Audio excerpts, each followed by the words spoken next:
What's up, everybody? Chris Servishon here. BetterWayCPA.com is the website, and today we're going to talk about how to effectively implement timesheets in your marketing agency. So here is what good, better, and best looks like when you implement timesheets. Now, bad would be if you're not tracking time at all in your agency, period, nothing, no time, zero. Good would be that you're tracking time for client and non-client work, so externally focused, that's client-based activity, and then internally focused activity, that's administrative tasks, that could be your own internal marketing, things like that. Better would be that you're doing that plus you're using an app to track that time, something that's connected to the internet, something that's on a phone or accessible on somebody's desktop. And then you're reviewing that timesheet data on a regular basis. You're making sure that it's accurate, you're making sure that it's complete, you're making sure that things are assigned the way that they need to be assigned, and you're making sure that people are actually tracking their time. The best way to do it is all of those things, but you're also implementing the ability to track time by client, by service, and by project. And then you're also connecting that time tracking app that you just installed to the other data sources in your business. A really great example is if you're able to connect your time tracking application to your accounting software, something like a QuickBooks or a Xero. What we look for when we're operating an agency effectively from a data perspective, from a financial perspective, is leveraged data.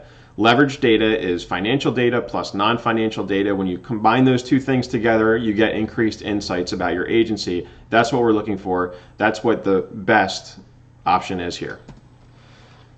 What can you track when you start tracking time? So these are some of the key metrics that you can start to track in your business. They can help you move your business forward because you're now paying attention to these things. You're now trying to affect these things. And what are some of those things? Number one, client profitability. Number two, project profitability. Number three, utilization rate. How much of your employees' time is going toward billable work versus non-billable work? Your average billable rate. When we're looking at client profitability, project profitability, what is the average rate per hour that you're receiving back for delivering that work? And then finally, contractor usage rate. How much work are you producing that where you're using contractors versus using employees? Generally speaking, contractor work is going to be less expensive than employee work. That's why it's beneficial to employers to bring in contractors instead of full-time employees, because full-time employees come with other costs. You've got to house them in your office space, or you've got to provide them with their own technology, their own equipment, like a laptop. You've got to pay the employment taxes on top of it. You might have to do benefits. Employees are expensive. Contractors are less so. They might have a higher hourly rate, but they, in total, generally, they are less expensive. And so we want to know, what is the ratio of work where you're using contractors, cheaper, versus employees, more expensive? Broadly speaking, accounting is here so you can ask questions about your business and receive accurate, timely, and reliable answers back. If you want to ask about your business, which clients are profitable, which clients are not profitable, which projects are profitable, which projects are not profitable, how much are my people working, how much of my employees' work is going toward this project or this service or this client, time tracking is where you start. Those are all the questions that you can ask about your business now that you've started to track time. So it's a good idea. Here are some time tracking apps. My personal favorite is T-Sheets. T-Sheets integrates natively with QuickBooks. In fact, QuickBooks / Intuit owns QuickBooks, is one company. So there's some integration there. Intuit is looking into, they're putting resources behind project profitability and client profitability with that integration. So that's a great thing, and that's something that's going to be native. You know, like I've said on other videos, we are a QuickBooks Online only shop just because it's the best ecosystem out there right now for accounting. So that's one to look at. Another one of my personal favorites is Harvest. A lot of agencies use Harvest, and one of the third one that we're seeing a lot more of is Toggle. Now, what's important to consider when you're implementing a time tracking application is the ease of your employees' ability to now track time. Is it going to be a hassle for them? Because generally speaking, tracking time is a hassle. It's just one more thing you've got to do. So you want to make it as easy as humanly possible. The other thing is, what level of detail can you get down to? Are you able to track by client? Are you able to track by project? Are you able to track by service?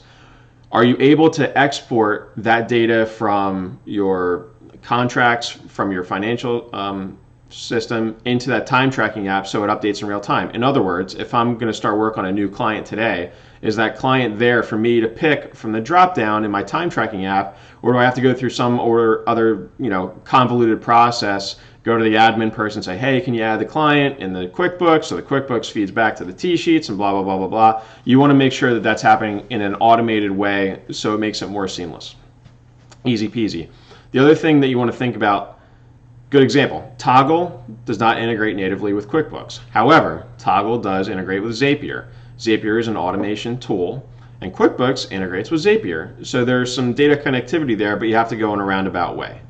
When you're thinking about implementing systems, whether it's a time tracking app or something else, you need to think about the ecosystem within your agency of all of the apps that you're using, of all the data sources that you're using, and how you're going to be able to connect those. Or if you're not going to be able to connect those, you need to do some more research. You need to figure out a way to connect those, maybe cobble it together, or maybe just go look at a different app altogether. Should you be billing by the hour? Hard no. Absolutely not. There are all sorts of problems that happen with this. Here's a good example. Bob goes and tracks all his time throughout the year. He worked really, really hard this year. His billable time is 2,500 hours. Crazy amount of time, okay? He worked really hard for you. Some clients, he had to spend a little bit extra time. Maybe it's because the client was difficult, or maybe because there was some stuff that was out of scope, or maybe it was because he's new to the job and he's just a little bit slower. Those things happen. What you don't want to have is the conversation when you're come bonus time where you're saying, hey Bob, you did a great job this year. Your bonus is going to be this because, $5,000 lower than you thought it was going to be because we had to write off a bunch of time because, we weren't really expecting to bill the client for that amount of time. That's a hard conversation to have with an employee, number one. It's not helpful to them. It makes them feel devalued. Not a good situation. Also, automation is a real thing that's happening in a big way in agencies. It's coming down the track. It's not going away. It's already there, but there's going to be more of it. So as you become more automated, as you become more efficient, you are going to spend less time per client, less time per project, less time per service. That's not going to change. Theoretically, if you're going to bill by the hour, and that's going to be the case, you are going to make less money. You're going to have to start bringing in more and more clients just to kind of feed your machine just so you can maintain profitability. That's not the way that you want to operate. You want to operate on a value-based system, at least in some aspects or in some regard. A great book, and a book that I give to a lot of my agency clients, is Implementing Value-Based Pricing by Ron Baker. It's 300 some odd pages. It is long. It is kind of sort of tailored to accountants, but the dirty secret is accounting firms and marketing agencies kind of operate very similarly. But in those 300 pages, it's pure genius. I'm telling you, go pick up a copy, go read it, ingest it, and you're going to be better off for it. The bottom line is that you want to be billing your clients based on the value that you are driving to their business or to their firm, and not based on the amount of time that you're spending completing a project or doing the work.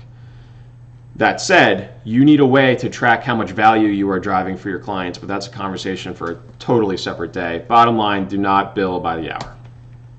So final Jack Handy deep thoughts. Agencies should be tracking time, and the benefits outweigh the costs. Yes, it is one more thing to do, but you need to implement it in a seamless way, in a way that's less intrusive, and you need to do it because it leads you to a bunch of different questions that you can ask about your business and now get answers back. Number two, when implementing a time tracking system, consider the entire application and your entire data ecosystem. Make sure that things connect. Make sure that you can connect them in the future. Think about where you want to go in the future and what sorts of applications you might want to use, because remember, financial data plus non-financial data equals leverage data that equals better answers for your agency. And then finally, number three, the amount of time it takes to complete projects should inform pricing, but it's not the end-all be-all. Like I said, you don't want to bill by the hour. You want to bill by the value that you are driving to the business. Finally, here are some resources for today. Of course, the YouTube link to the show, the Marketing Agency Sample Wayfinder. Here's a great YouTube video on what to measure to drive agency profitability. It's an interview that I did with Marcel Petitpas. Marcel Petitpas is a coach for agencies, really super smart guy. We dig into this kind of time tracking topic in a little bit more detail. There's a podcast here from the Agency Management Institute. Drew McClellan, also another coach, brilliant guy. Great episode to listen to, but 5 key agency metrics every organization should be tracking. And that gets into a little bit more detail about some of the metrics that I discussed earlier. And then finally, Better Way CPA, the R&D tax credit. Shameless plug. That's our own blog. We just put that up there a few weeks ago about the R&D tax credit. If you're going to claim the R&D tax credit, it's free money from the government. So, yippee. You've got to track time because you've got to associate your employee cost with claiming that credit. So that's another reason to track time. Finally, let's connect. You can find me at chris@betterwaycpa.com. That is the email address. 843-608-0298 is the phone number. You can find me on Facebook, LinkedIn, Twitter, Quora, Pinterest, and Instagram. So pretty much everywhere. Thank you so much for watching today. If you liked the video, please like it. Click the little thumbs up. And then also please share it with your friends and family. Really do appreciate all of the shares and the subscribes and all of that good stuff. It's free to subscribe to the channel, so please do that as well. And without further ado, I will see you next time. Thanks for watching.